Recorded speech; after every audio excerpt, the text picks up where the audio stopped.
चलें जी। सो in last class हम लोगों ने कुछ चीजें देखी थी। हम लोगों ने work done as potential energy देखा था, उसको रिकॉल कर लेते हैं।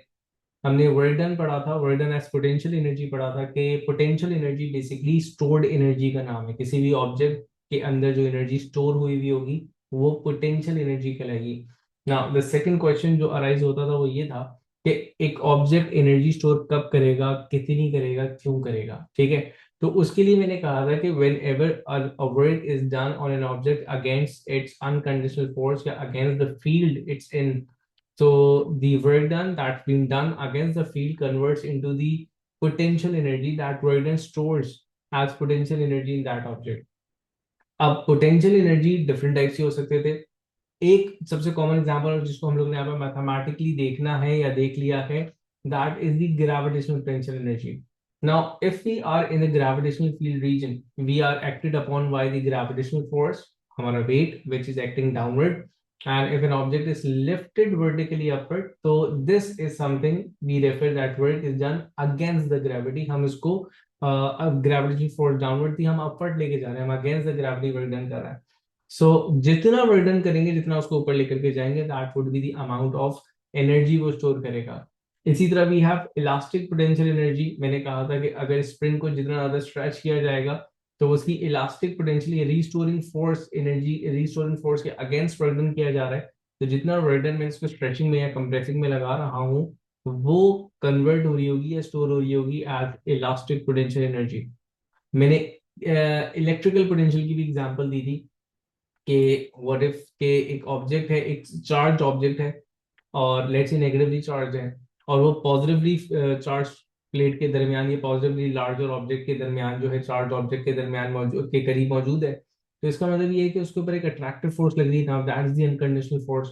अगर मैं उसको उसके अगेंस्ट ड्रैग करता हूँ तो I am basically doing a work against the electrical field, और वो जो एनर्जी चार्ज स्टोर करेगा मेरे ड्रैग करने से, मेरे फोर्स लगाने से, that would convert into electrical potential energy. ठीक है ना। इलास्टिक पोटेंशियल एनर्जी को बहुत डिटेल में नेक्स्ट चैप्टर में देखना है, इलेक्ट्रिकल पोटेंशियल एनर्जी को अभी हम नहीं समझ रहे। हमने फोकस करना है ग्रेविटेशनल पोटेंशियल एनर्जी पे। तो हमने कहा था कि if an object is lifted vertically upward, it requires force, the required force to lift an object is equals to its weight only। तो the work done would be F into D, जो हमारे पास general formula है। वहां पे मैंने कहा था कि F would be basically the gravitational force, M G the weight. Distance को हम हाइट रेफर कर रहे हैं, तो यहाँ वर्क डन कन्वर्ट हुआ था M G H, that is increase in gravitational potential energy, और अगर वो वापस नीचे आता है that is decrease in gravitational potential energy. ठीक है। लास्टली फिर हम लोगों ने पावर डिस्कस किया था। हमने पावर के अंदर क्या चीजें देखी थी, हमने कहा था power is basically the rate at which the work is being done, या फिर मैं इक्वली गुड इस तरह कह सकता हूँ, the rate at which the energy is being transferred. तो मैंने कहा था जिस तरह आपके पास different forms of fragments and energies हैं, you have different forms of powers also. मतलब you have mechanical power, you have electrical power. ठीक है। मैकेनिकल पावर को जब हमने देखा तो मैंने कहा था the work done has a formula, sorry, the power has a basic defining formula work done upon time, and the work done can be written as F into S. तो यहाँ पे s into s by t, the rate of change of distance or displacement, is actually velocity.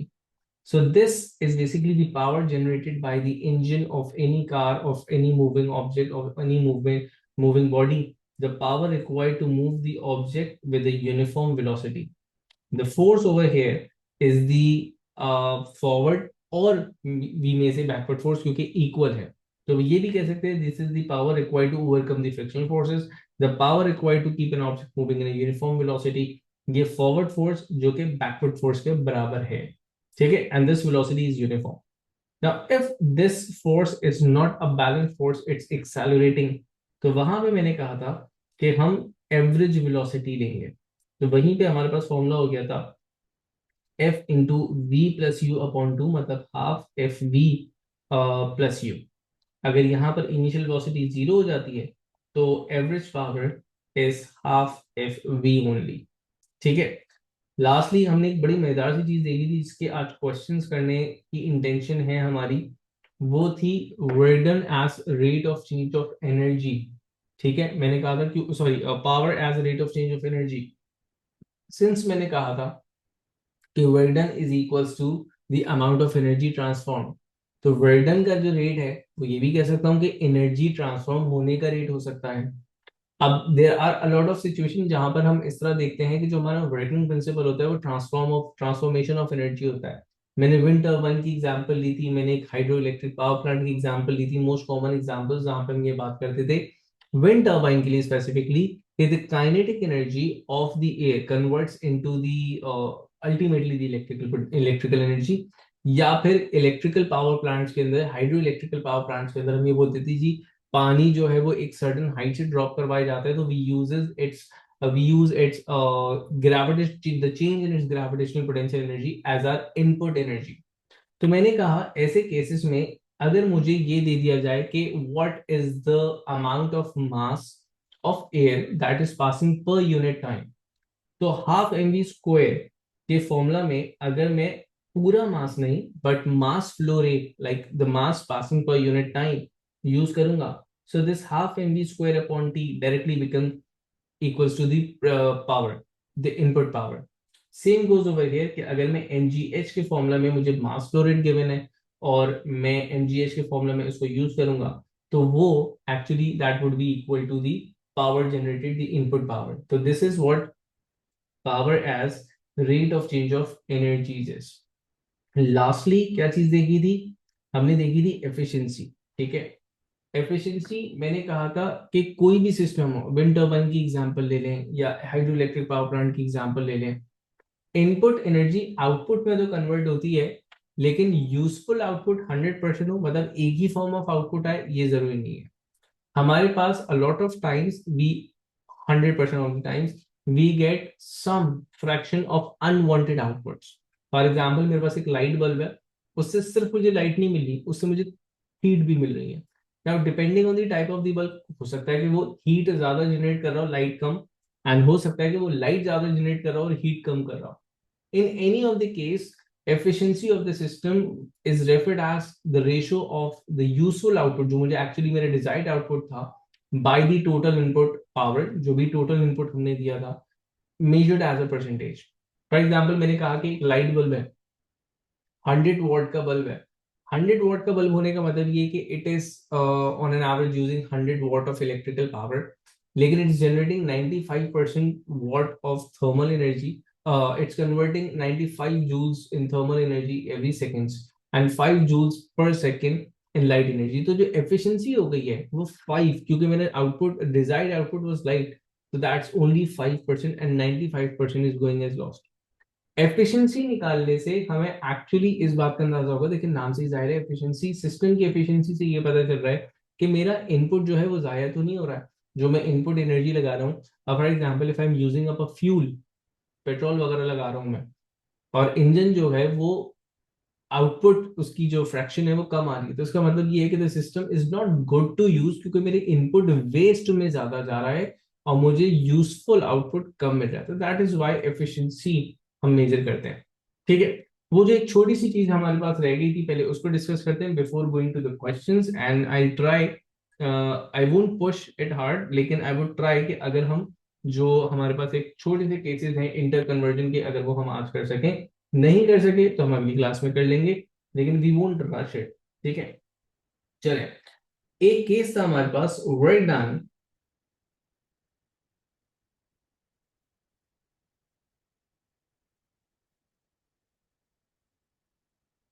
Bye और on internal energy.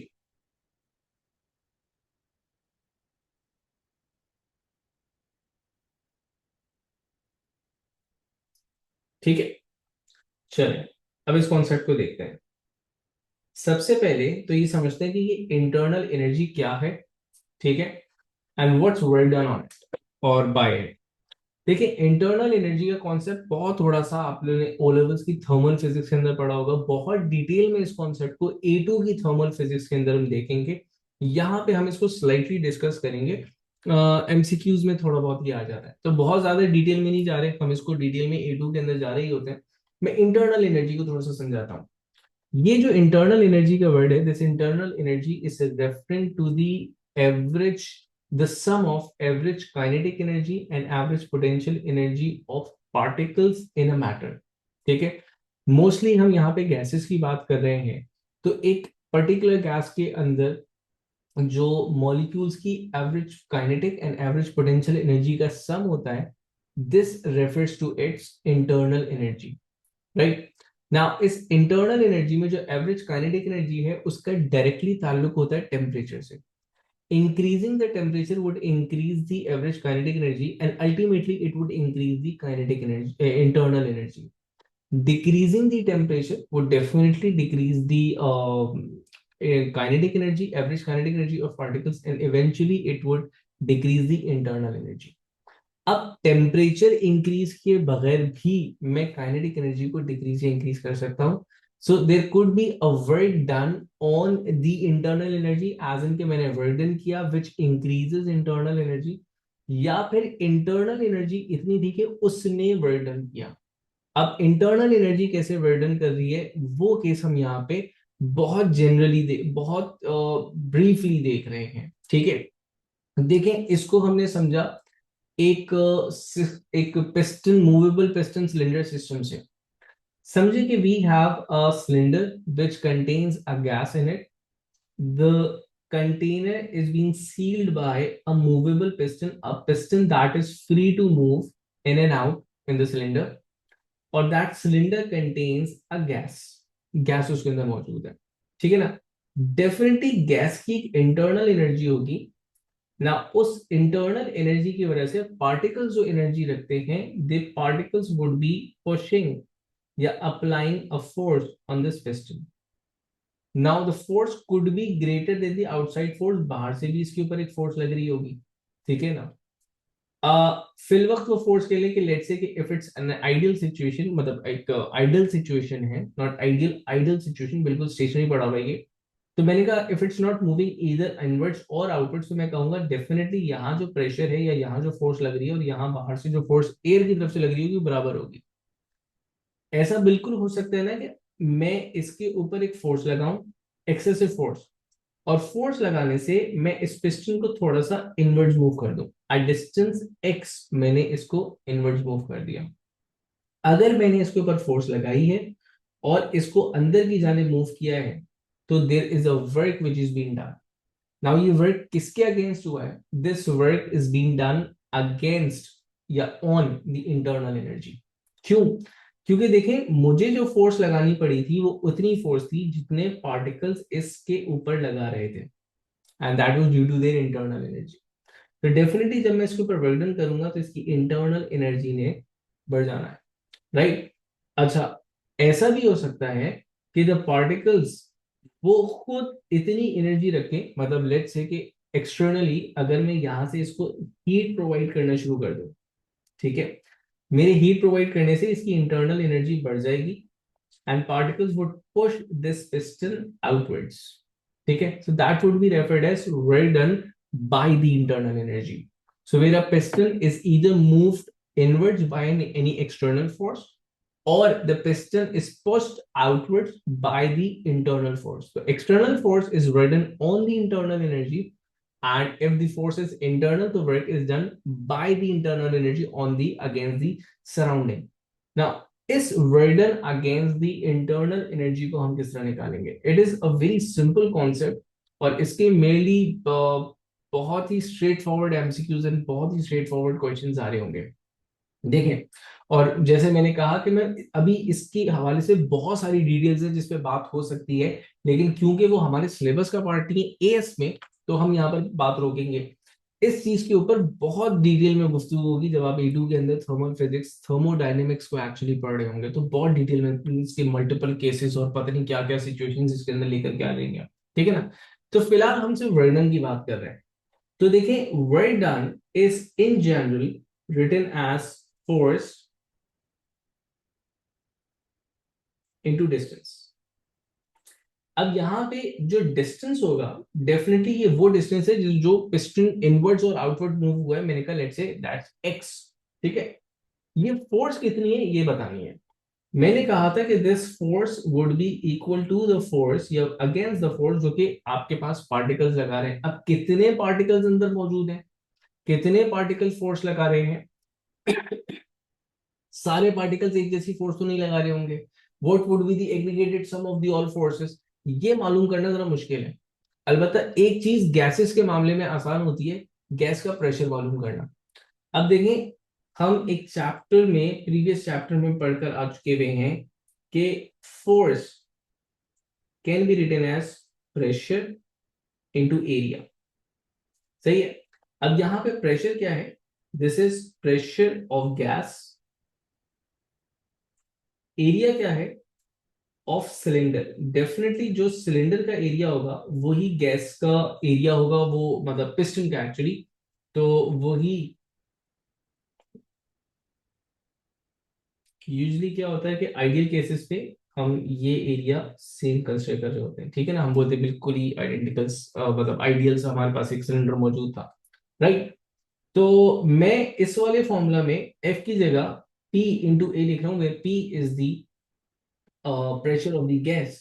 तो मैंने कहा ये formula मेरे पास हो गया, pressure into area which was a constant value, और डिस्टेंस की जगह मैंने लिखा चेंज इन एक्स, जो हमने इसको इनवर्ट्स या आउटवर्ड मूव किया है ना। अब बहुत ध्यान से देखिएगा, ये जो आपके पास area into change in length या चेंज इन डिस्टेंस इनवर्ड्स और आउटवर्ड्स ये मूव किया है, क्या ये मुझे ये बता रहा है कि कितना volume of the gas is either decreased और इंक्रीज?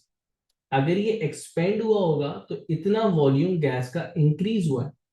अगर ये कंप्रेस हुआ है, इनवर्ट फोर्स लगी है, तो इतना ही वॉल्यूम गैस का क्या हुआ होगा? डिक्रीज हुआ होगा। तो सिर्फ इतने हिस्से को, सिर्फ ये वाला जो पार्ट है, इसको मैं लिख रहा हूं चेंज इन वॉल्यूम। इंक्रीज भी हो सकता है एंड डिक्रीज भी हो सकता है, ठीक है ना, इक्वल वैल्यूज। तो finally I conclude that work done as internal energy can be written as P del V, या फिर I can write as P V2 minus V1, या फिर V1 minus V2 in either cases, ठीक है। अब बहरहाल हमारा एग्जामिनर इस डिटेल में एएस के अंदर नहीं जाएगा कि whether it was written by, against, यहाँ पे negative sign convention plus minus, इसकी चीज में नहीं जाएगा। हाँ, वो आपसे ये जरूर पूछेगा कि what is the work done against और बाय द इंटरनल एनर्जी, तो this is the value of work done against और by the internal energy, pressure into change in volume. तो ये वो एक छोटा सा पार्ट था वर्क डन के से रिलेटेड, जो हमारा हमने वर्क डन में डिस्कस कर लेना चाहिए था, वो थोड़ा सा रह गया था, ठीक है। Now I be moving towards questions, ठीक है। कोशिश ये है कि अच्छे अच्छे कुछ क्वेश्चंस हम सेलेक्ट करके तगड़े से आज वो क्वेश्चंस करें जो अब तक हम लोगों ने चीजें पढ़ी हैं। मोस्टली 80% ऑफ द चीज जो सिलेबस हम लोग चैप्टर हम लोग कर चुके हुए हैं, उस पे क्वेश्चंस कर लें। जो थोड़ा बहुत हमारा पार्ट रह जाएगा that would be relating to the inter conversion. तो मैं इंटर कन्वर्जन की क्वेश्चंस को अभी छोड़ रहा हूँ, ऑल्दो कि वो भी बड़ी सिमिलर सी चीज है, चल सिंपल सी चीज है। देखिए सबसे पहले there is a question, it says a barrel of mass 50 kg is loaded on to the back of the lorry. There is a barrel has a mass of 50 kg, it is loaded on to the back of the lorry. Lorry की जो back है that is 1.6 metre high along 3.5 metre long plan. What is the minimum weight done? ठीक है। अब देखें यहां पर आप जो मिनिमम वर्डन करेंगे वो ये होगा कि इसके वेट के अगेंस्ट फोर्स लगा के इसको यहां रखते हैं, ठीक है। यहां पे आपको अगर कोई फोर्स दी हुई है जो कि हम अपनी अंडरस्टैंडिंग से ले सकते हैं, वो है ग्रेविटेशनल फोर्स। हमें वेट बता रखा है, उस वेट की मदद से मैं ग्रेविटेशनल फोर्स की वैल्यू निकाल सकता हूं। तो द पॉइंट इज कि what would be the work done? The work done यहां पर would be equals to change in gravitational potential energy. जितना ग्रेविटेशनल पोटेंशियल एनर्जी में चेंज आ रहा है that is the minimum work done यहाँ पर, ठीक है ना। क्योंकि मेरे वर्क डन करने से एक्चुअली पोटेंशियल एनर्जी इंक्रीज हो रही है। तो अल्टीमेटली सादा लफ्जों के अंदर उसने हमसे बोला कि change in gravitational potential energy निकाल दो। मैंने कहा change in potential energy, gravitational potential energy would be M G H. यहां पर मास की वैल्यू है 50, जी की वैल्यू इज 9.81 एंड एच की वैल्यू मैं ये वाली यूज करूंगा, वर्टिकल हाइट, दैट इज 1.6।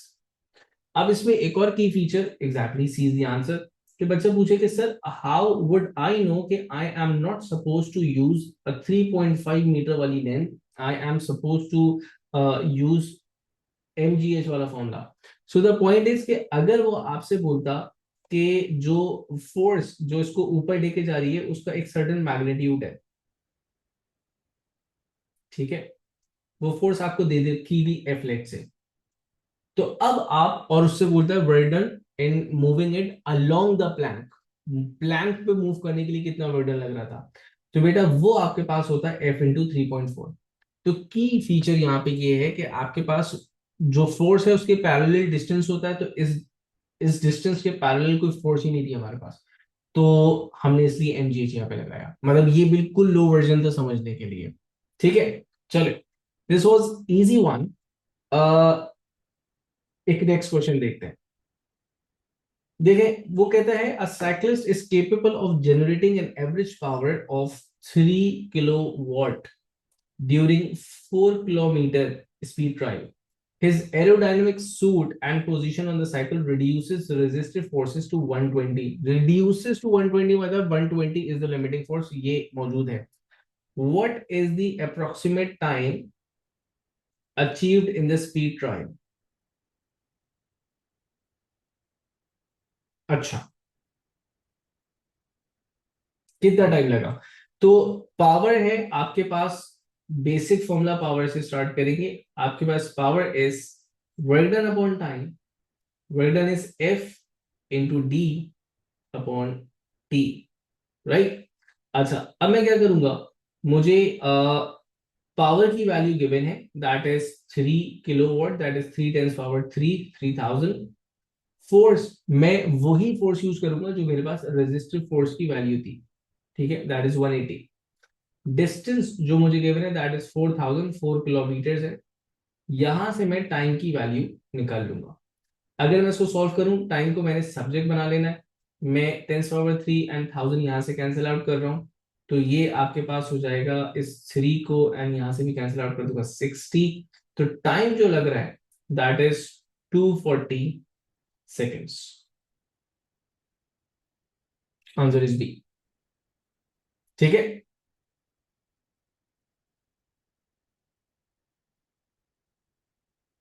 चले, अब एक क्वेश्चन यहां पे देखिएगा।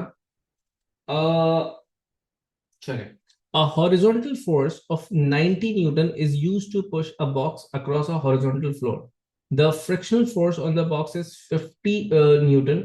What is the gain in kinetic energy of the box when it is moved through a distance 6 meters? अब देखें, इसको करने के दो तरीके कार है, तो कॉन्सेप्ट को समझिएगा। कहता ये है कि मैं एक सिंपलर वे बता दूंगा, लेकिन इसका जो डिटेल कॉन्सेप्ट है पहले वो देख ले, ठीक है। ऐसे अक्सर क्वेश्चंस आपको मिलेंगे। उसने बोला कि एक क्या कहते हैं आपके पास फोर्स, एक बॉक्स है, ठीक है ना, उस बॉक्स को आपने दो फोर्सेस लगाई, 90 न्यूटन का एक पुशिंग फोर्स लगाया आपने इस तरह, ठीक है, और इसको जो फ्रिक्शनल फोर्सेस ऑफर थी वो थी 50 न्यूटन की। फ्रिक्शनल फोर्सेस जिसको ऑपोजिट डायरेक्शन में लग रही थी दैट वाज 50 न्यूटन, ठीक है। और ये जो बॉक्स है इसने एक एवरेज डिस्टेंस जो कवर किया दैट इज 6 मीटर्स का एक डिस्टेंस इसने कवर किया। इन्होंने बोला what is the gain in kinetic energy, तो डेफिनेटली यहाँ पे जो वर्क डन है वो आपके पास काइनेटिक एनर्जी में जा रहा है। तो देखो, इसको दो तरीके से समझो। वर्क डन जो आप निकाल रहे हैं, आप सिंपली काइनेटिक एनर्जी का फॉर्मूला नहीं लगाएंगे, आप लगाएंगे यहाँ पे वर्क डन का formula, and ultimately the magnet is equal to change in kinetic energy. Work done जो मैंने कहा एफ इंटू डी से निकाला जाएगा। तो एक चीज समझने के लिए हम ये कह सकते हैं कि this force is the net force या फिर रिजल्टेंट फोर्स जो कि इसको आगे मूव करवा रही है। तो that resultant force is basically equals to 40 newtons. ठीक है, 90 माइनस 50, और जनाब ये हो गया 6, तो वो आंसर एग्जैक्टली 240 जूल्स आ गया। ठीक है, तो आपने सिंपल वे में इसका आंसर ए निकाल लिया। अच्छा, अब इसकी एक और लॉजिक सुनिएगा, लॉजिक वही है लेकिन इसके अंदर एक और की पॉइंट समझना है हमने कि एक्चुअली क्या हो रहा है। देखिए, एक्चुअली ये हो रहा है कि अगर मैं कन्वर्जन ऑफ एनर्जीज की या फिर कंजर्वेशन ऑफ एनर्जी के हवाले से बात करूं, तो जितना मैं वर्डन कर रहा हूं उसमें से a fraction of work done is converting into the increase in kinetic energy, and the remaining fraction is doing work against the frictional forces. तो मैं इसको ये कह सकता हूं कि द टोटल वर्क डन जो हमने किया था दैट वाज 90 इंटू 6, जिसमें से जो work done against frictional forces था उसको हमने सब्ट्रैक्ट किया था, और जो रिमेनिंग पार्ट था वो काइनेटिक एनर्जी में कन्वर्ट हो गया। सो ये मैं कह सकता हूं कि जो टोटल मेरे पास वर्क डन था, ठीक है, उसमें से only this small part was work against friction,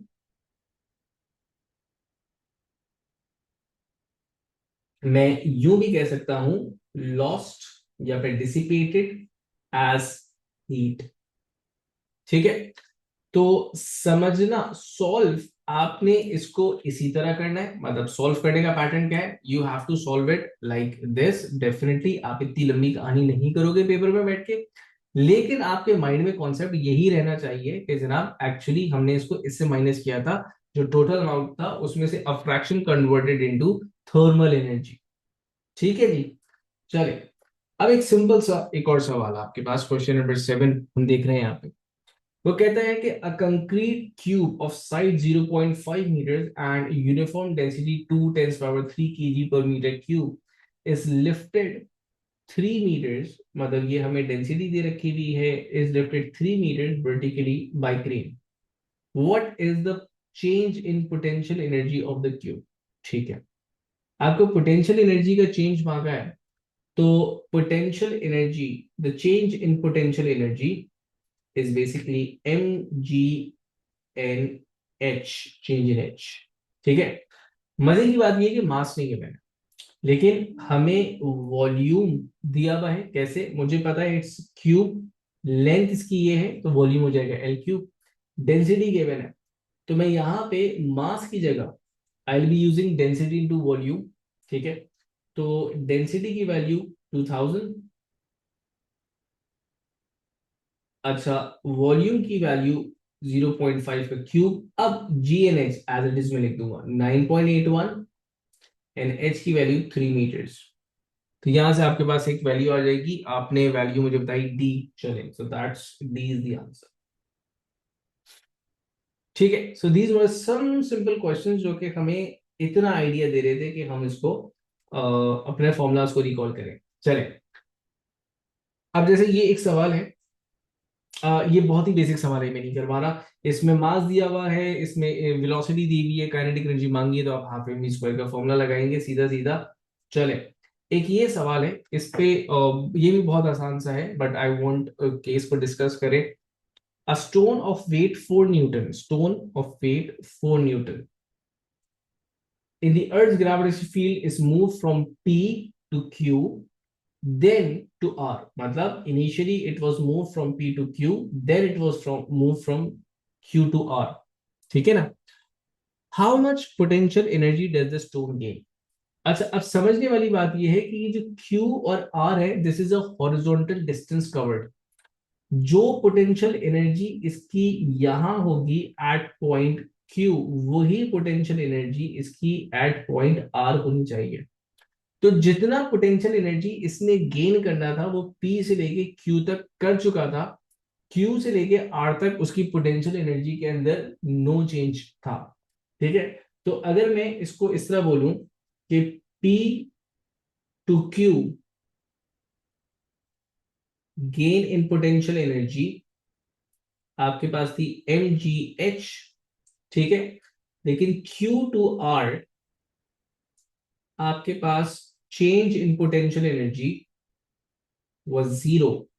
zero क्यों थी, as no change in height. तो अब सिंपली आप mgh करोगे। अब बहुत सारे क्वेश्चंस के अंदर mgh ढूंढते रहते हैं हम m, तो यहाँ पे मास नहीं गिवन है, यहाँ पे वेट गिवन है। तो मुझे एक बात ये बताओ कि ये mg तो वेट है ना, तो सीधा सीधा mg की जगह मैं 4 लिखूंगा, ठीक है। एंड हाइट की जगह I will be using this distance that is 30 meters. So the the potential energy gain by the stone is 120 joules, ठीक है। बाज़ बच्चे इतने जज्बात में बह जाते हैं कि वो इसको पहले वेट के फॉर्मूला में डालते हैं, यहां से मास की वैल्यू निकालते हैं, इसको फिर दोबारा ग्रेविटी से मल्टीप्लाई करके mgh में सॉल्व करते हैं। तो थोड़ा सा you have to be smarter भाई, mg तो ऑलरेडी वेट है, तो आपने एज इट इज ये वैल्यू यहाँ पे इनपुट दे दी है। चले अब देखिए थोड़ा सा सवाल आ रहे हैं अब हमारे एफिशिएंसी से रिलेटेड, ठीक है। वो कहता है in many old style filament lamp as much as 93 joules. ये थोड़ा सा ट्रिकी है, मतलब आसान है लेकिन एक लफ्जों का खेल है इसके अंदर। 93 joules is emitted as thermal energy for every 7 joules emitted as light. What is the efficiency? अब यहां पे देख करके बच्चा सबसे पहले क्या करता है कि इसको 7/93 करता है और एक आंसर निकालता है दैट इज अप टू 8%, जो कि गलत हो जाता है। रीजन क्या है बेटा, ये 93 भी आउटपुट है, ठीक है, ये 7 भी आउटपुट है। उसने बोला 93 कन्वर्टेड एज हीट, तो मतलब टोटल जो हो गया वो आपके पास 100 joules was the input and useful output was 7 joules only. तो डायरेक्टली आपके पास आंसर आता है इसको 100 से मल्टीप्लाई करने के बाद कि दी एफिशिएंसी वाज 7%, ठीक है। चले अब कुछ बेसिक से क्वेश्चन जो रिपीटेड कॉन्सेप्ट्स हैं मैं उनको स्किप डाउन करता हुआ जा रहा हूँ, वही आइडियाज जो हमने देखे।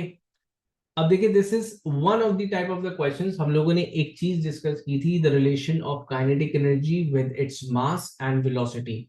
याद होगा मैंने कहा था according to the formula, kinetic energy का जो आपके पास फॉर्मूला है दैट इज हाफ mv²।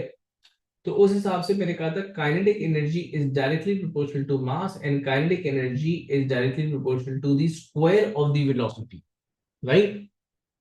अब उस हिसाब से उसने एक सवाल आपसे पूछा है जिसको आप चाहे तो बड़ी लॉन्ग कैलकुलेशन से कर सकते हैं, बल्कि ये वो सवाल नहीं है, आई एम सॉरी मैं बिना वजह एक्सप्लेनेशन दे गया, लेकिन चलिए इस सवाल को सॉल्व कर दें। इस सवाल के अंदर भी एक की पॉइंट है। अच्छा इस जैसा एक सवाल अभी आने वाला, तो मुझे करवाना पड़ेगा, मैं एक्सप्लेनेशन दे दी ऐसी। वो कहते हैं a car of mass 1000 kg first travels forwards towards 25 meter per second and then backwards at 5 meter per second. What is the change in kinetic energy? Kinetic energy में चेंज कितना आया है? अच्छा यहां पे एक मसला है। उसने एक चीज बोली कि it initially travel forwards and then it travels backwards, ठीक है। आगे जाने वाली वेलोसिटी 25 थी, पीछे आने वाली वेलोसिटी 5 थी। यहाँ पे फॉरवर्ड और बैकवर्ड को देख करके बच्चा कंफ्यूज जाता है कि यार सर यहाँ पे माइनस प्लस के साइन का चक्कर होगा, नहीं होगा। अब मैं जब मैं बोलता हूँ माइनस प्लस के साइन का चक्कर नहीं होगा, तो वहां पे बच्चे बोलते हैं हाँ सर नहीं होगा। क्यों नहीं होगा? क्योंकि वेलोसिटी का तो स्क्वायर है, माइनस साइन आप स्क्वायर के साथ लगा दोगे तो माइनस साइन खत्म हो जाएगा। नहीं भाई ये वाली बात नहीं है। पॉइंट इज के काइनेटिक एनर्जी एक स्केलर क्वांटिटी है। तो फॉरवर्ड मूव करना, बैकवर्ड मूव करना, अपवर्ड मूव करना, डाउनवर्ड मूव करना, डायरेक्शन की यहाँ पे कोई अहमियत नहीं है, because kinetic energy, potential energy, energy, work done, power, ये सब आपके पास स्केलर क्वांटिटी। तो इट डजंट मैटर आप किस डायरेक्शन में मूव कर रहे थे, अनटिल अनलेस आप पोटेंशियल एनर्जी की बात कर रहे हो तो वर्टिकल मूव में इंक्रीज और डिक्रीज है। अब आपने चेंज निकालना है। चेंज इन काइनेटिक एनर्जी में एक मैथमेटिकल मिस्टेक पॉसिबल मैं यहाँ पे बता रहा हूँ।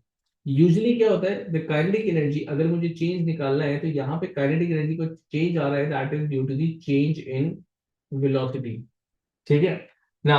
सी the wrong approach first, wrong mathematical approach पहले वो बता रहा हूं जो बच्चे सबसे ज्यादा मिस्टेक करते हैं।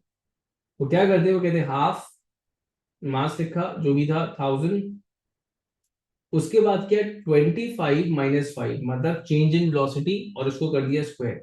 ये गलत है, ये पूरा पूरा गलत है। You can never do this. Science नहीं है, इसके पीछे सिर्फ मैथ्स है। आपके पास वी स्क्वायर का चेंज है, चेंज का स्क्वायर नहीं है। ठीक है, ये ध्यान में रखिएगा। तो what is the correct format? आप करेंगे हाफ थाउजेंड मतलब मास ना, चेंज 25 का स्क्वायर -5 का स्क्वायर होगा। ठीक है, देखो आप चेंज इन वेलोसिटी निकालो, आप किस तरह निकालोगे? Half half v square minus u square. ये हमने डेरिवेशन करते हुए भी देखा था। तो बच्चे यूजली क्या करते? v minus u whole square कर देते, विच वी नो मैथमेटिकली कि v minus u whole square is not equal to v square minus u square. ठीक है, तो उस हिसाब से आपके पास यहाँ पर एक आंसर आएगा। वो आंसर की वैल्यू मुझे बताइएगा कि यहाँ से आंसर क्या आ रहा है।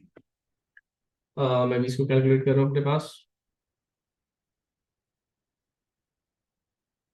300 किलो जूल्स। ठीक है, so the answer is 300 kilo joules. ठीक है, चले। अब जरा वो वाला क्वेश्चन जिसकी मैं ये लॉजिक मैंने निकाल दी थी, समझा दी थी, तो वो वाला क्वेश्चन करना मस्ट है अब मेरे लिए।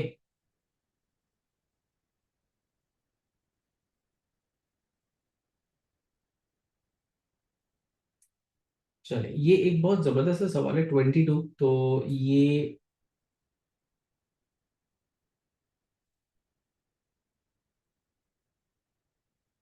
चले, पहले 22 करते हैं। 22 एक बहुत जबरदस्त सा सवाल है।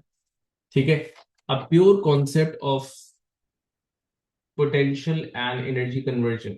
ठीक है, वो कहते हैं the two trolleys are placed together on a horizontal runway with a compressed spring between them. दो ट्रॉलीज हैं, उनके दरमियान मतलब हॉरिजॉन्टल रनवे पे रखी हुई हैं।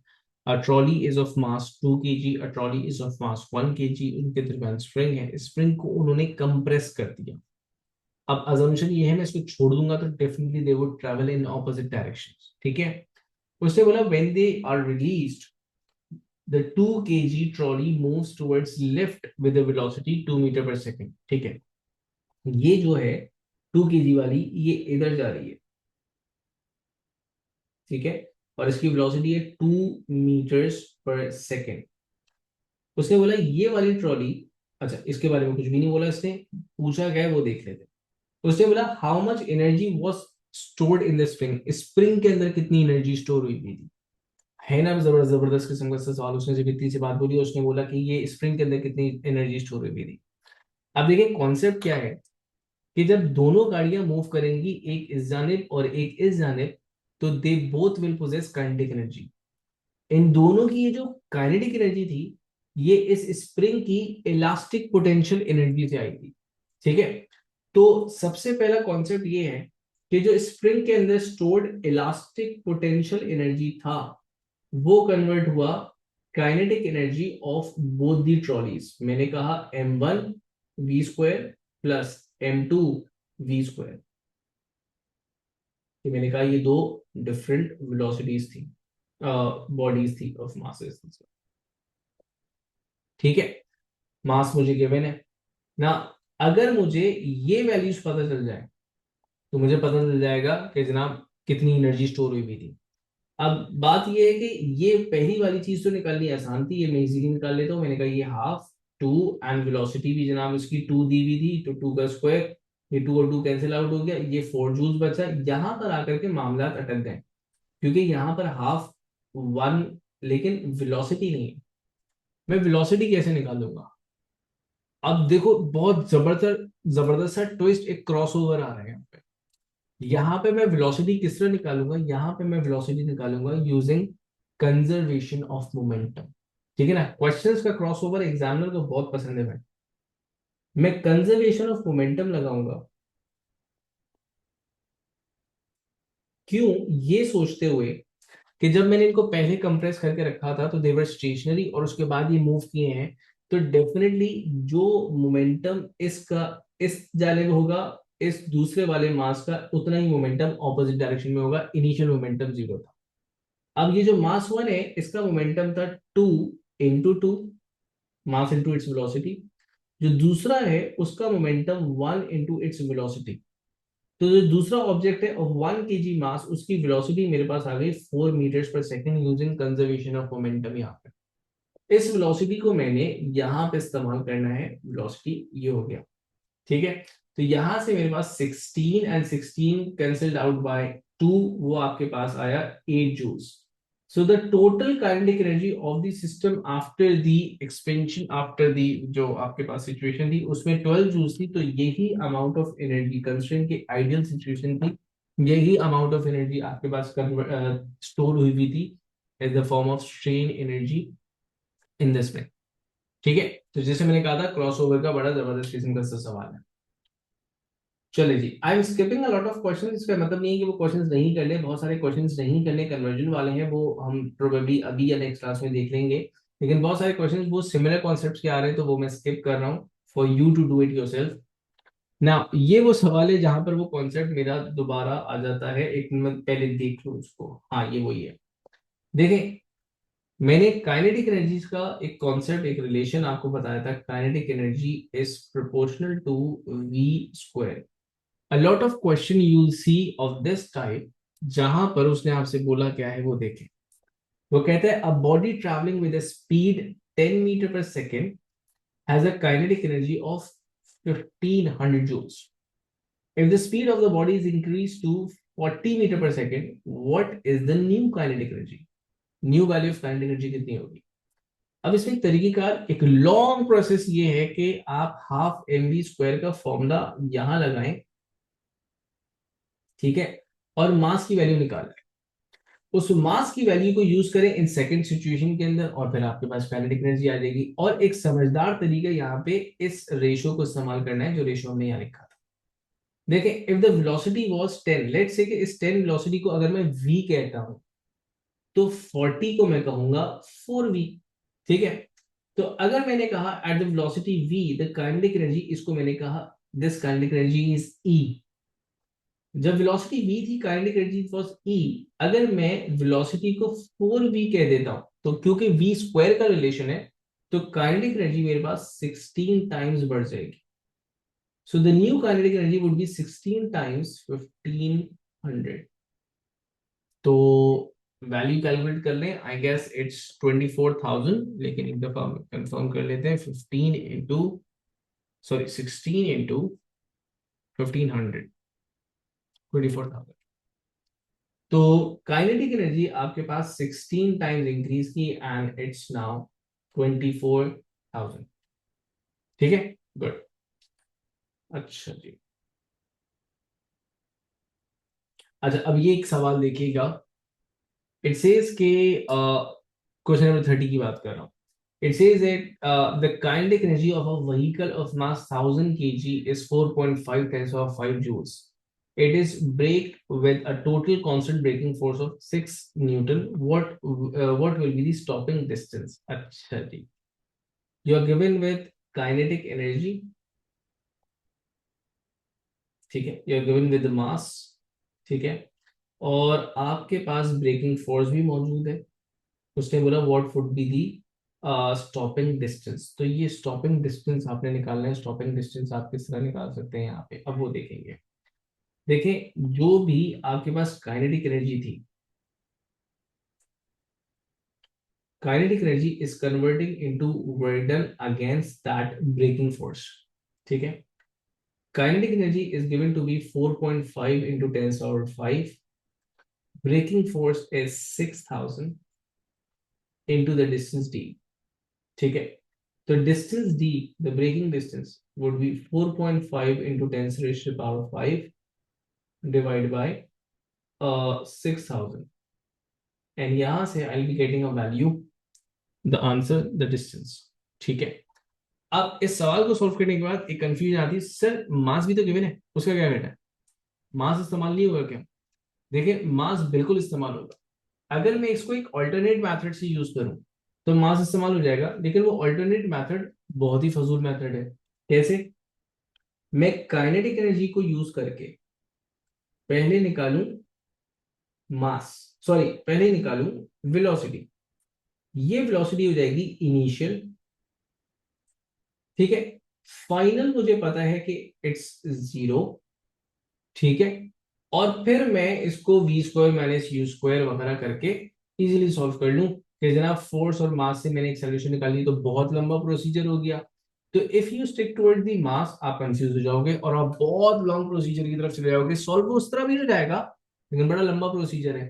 तो बेहतर ये नहीं है कि हमने work done is equals to kinetic energy is equals to work done वाला लॉजिक लगाया और यहाँ पे हल किया। ठीक है, चले। A lot of questions to do. I'm more, inclined towards this Verdun as rate of change of power. So this is that question जिसकी मैं बात कर रहा था।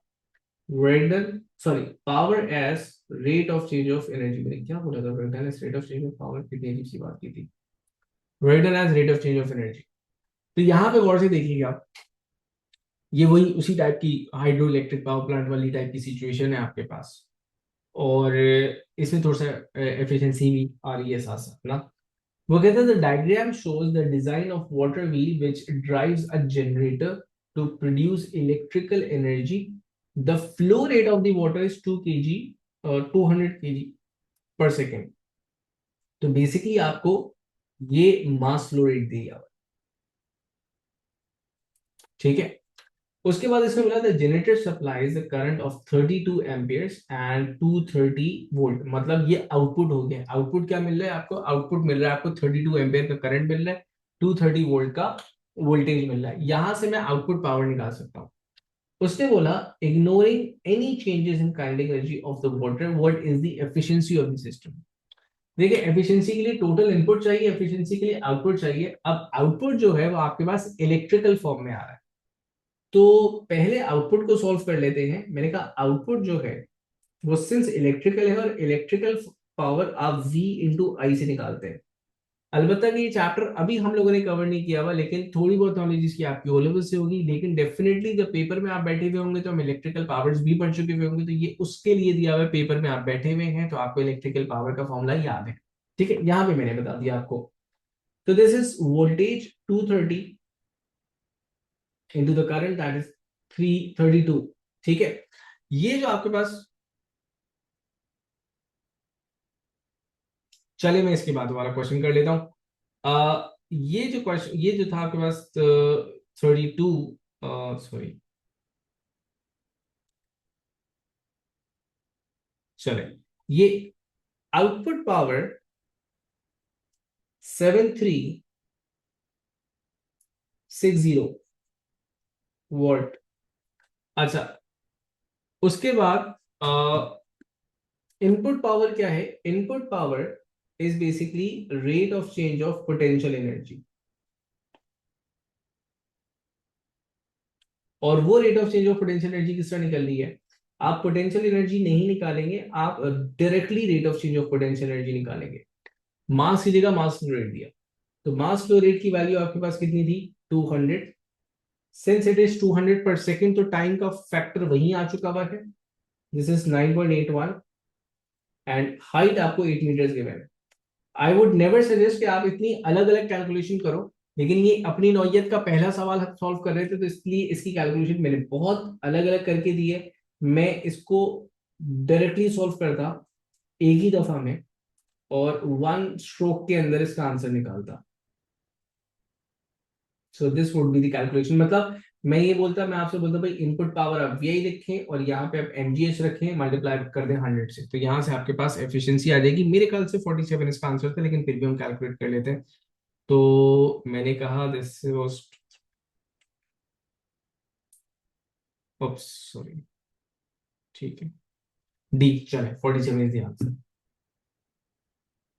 अच्छा, आपने कहा सर ऊपर वाला सवाल, ऊपर वाला सवाल क्या है? ये कार इंजन वाली, ये वाले सवाल की बात कर रहे हैं आप? 34,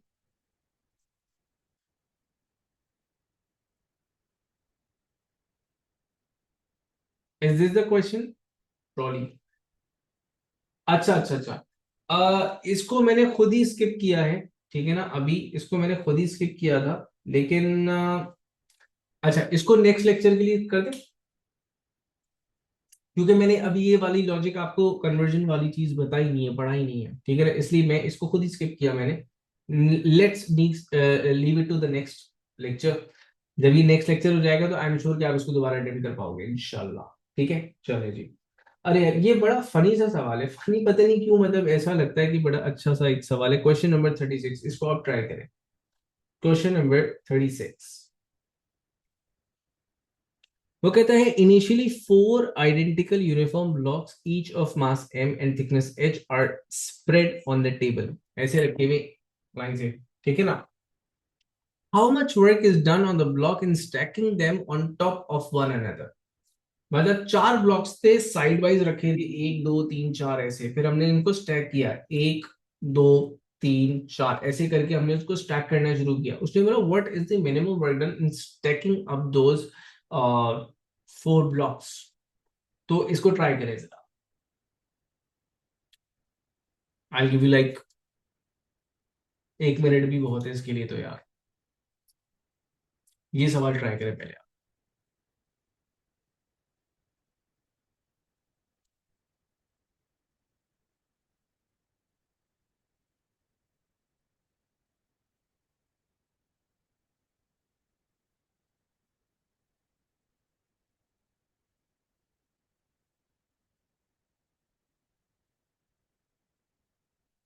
16 आ रहा है, ये तो ऑप्शन में ही नहीं है। तो अगर आप एक काम करो, अपना नया ऑप्शन बनाओ, बोलो E answer, liberty to speak, मैं बोल सकता हूँ मेरा आंसर 16 आ रहा है। एक दफा दोबारा देखो।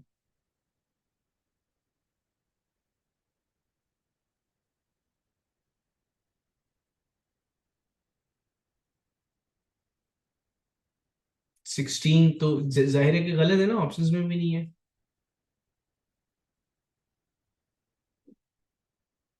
चलिए देखें, इफ यू आर स्टैकिंग, तो देखो मैं इसको तो नहीं रखूंगा, ये तो ऑलरेडी रखा हुआ है, सही है। सबसे पहले मैंने इसको उठा के रखा, ठीक है। अब जब मैं इसको उठा के रखूंगा यहाँ पे, तो मैंने कहा लेट्स से कि ये मेरे पास एक ब्लॉक था, इसको जब मैंने उठा के रखा ब्लॉक ए को, तो जो मिनिमम वर्डन होगा that would be M G H. क्यों? इन सब का जो मास है दैट इज एम, तो फोर्स लगी एम जी और हाइट थी एम जी एच। अब जो हाइट हो चुकी हुई है दैट इज 2h, ठीक है। नेक्स्ट जब मैंने इस वाले को उठा करके रखा, तो मुझे इसको at a height of 2h रखना है, मैंने यहां पे रखा। तो पहले जो मैंने वर्डन किया था that was M G H, second जो मैंने वर्डन किया that was twice of M G H, क्योंकि हाइट 2h हो चुकी हुई है। इसी तरह जब मैं थर्ड वाला रखूंगा, तो हाइट 3h हो चुकी हुई थी, तो जो मेरा वर्डन होगा that would B 3 mgh। The total वर्डन is 6 mgh,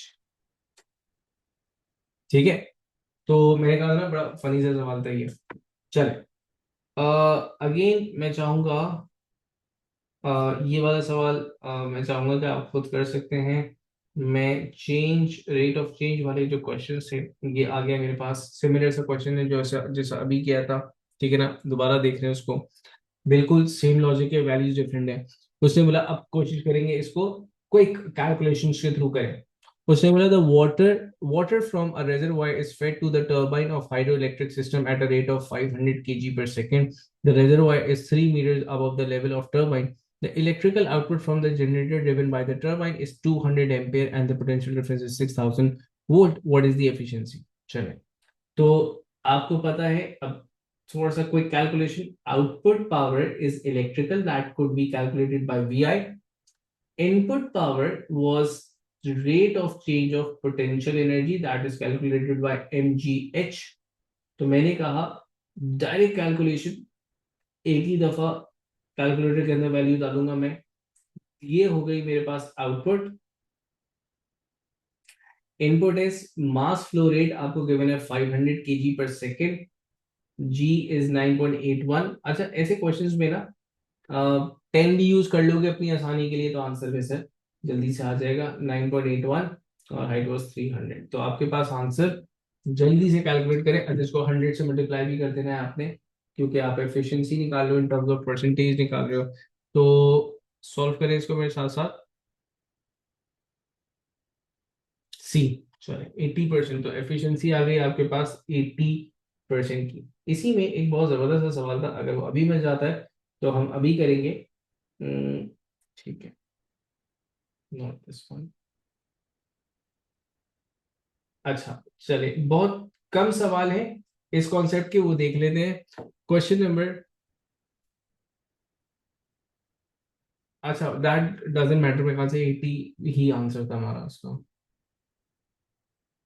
अच्छा 81.5 आ रहा है, दैट इट्स 82%, ठीक है ना। ये क्लोज था तो दैट्स 82%, तो हमारा आंसर जो है वो that would B not C.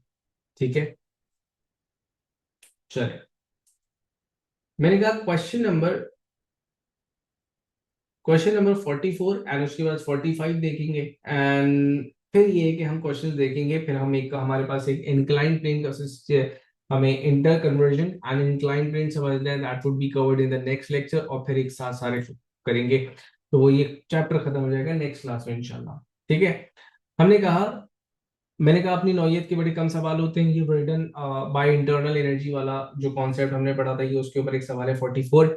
A piston in a gas supply pump has an area of 600 centimeters square, ठीक है, and it moves a distance of sorry 40 centimeter during one stroke. The pump moves the gas against the pressure of 5000 pascals. How much work is done by the piston during one stroke? एक stroke के दरमियान कितना work done किया है। तो मैंने कहा था ना, इसका बड़ा स्ट्रेट फॉरवर्ड सा काम आता है आपके पास। Work done by the cylinder piston, ये पी ए एक्स है आपके पास, ठीक है। So this is the area, this is the distance X move, this is the pressure.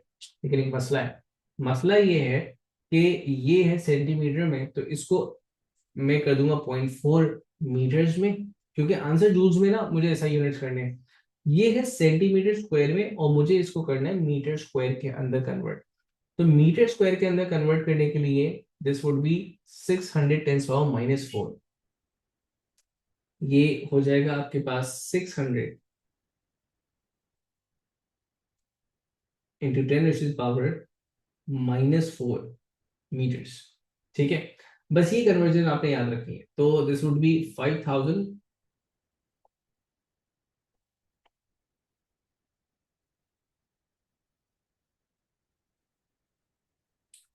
610⁻⁴ and 0.4, तो ये आपके पास डायरेक्टली वर्क डन आ जाएगा। ठीक है, इसकी वैल्यू भी कैलकुलेट कर लेते हैं। 5610⁻⁴, 0.4, 120 is the answer. तो 1.2 10 पावर 2 जूल्स एग्जैक्टली, तो वो 1.2 10 पावर 2 हो जाएगा ना। सही है, चले, last question for today session, question number 45, simple. मैंने कहा इस लॉजिक का पहले भी एक सवाल देखा था। तो कहते हैं kinetic energy of a particle is increased by a factor of 4। Kinetic energy is increased by a factor of 4। By what factor does the speed increases? Speed कितने फैक्टर से इंक्रीज हुई होगी? तो if the kinetic energy is increasing by factor of 4, तो speed would be increasing by a factor of under root 4, that is twice. The speed would increase by 2. वही वाली logic लगाइएगा कि if the speed is v, kinetic energy is e, speed is 2v, kinetic energy is 4e। तो kinetic energy बढ़ी थी by a factor of 4, तो आपके पास speed बढ़ी थी by a factor of 2। चलें, सो इन टुडे सेशन हम लोगों ने कुछ बेसिक्स से क्वेश्चंस देख लिए, जिससे हमें each and every formulas, the kinetic potential energy, the work done by internal energy, power, mechanical power and efficiency का थोड़ा बहुत आइडिया हो गया। बहुत सारी चीजें मैंने यहाँ पे स्किप की थी, एक क्वेश्चन की आपने रिक्वेस्ट की थी, वो मैंने स्किप किया था। रीजन ये है कि मुझे inter conversion and incline plane की कुछ चीजें समझानी है। Next lecture tomorrow will be covering up those inter conversion वाली चीजें, जो कुछ बेसिक तो आज हम डिस्कस भी कर चुके हैं। इंटर कन्वर्जन वाली चीजें, मेजर इज इंक्लाइन प्लेन वाली चीज मुझे आपको डिस्कस करनी है, and will be done with the theory of the chapter, और फिर हम वो इंक्लाइन प्लेन वाले जो क्वेश्चंस हमने डिस्कस कर रहे थे फिर हम वो कवर अप करेंगे। ठीक है।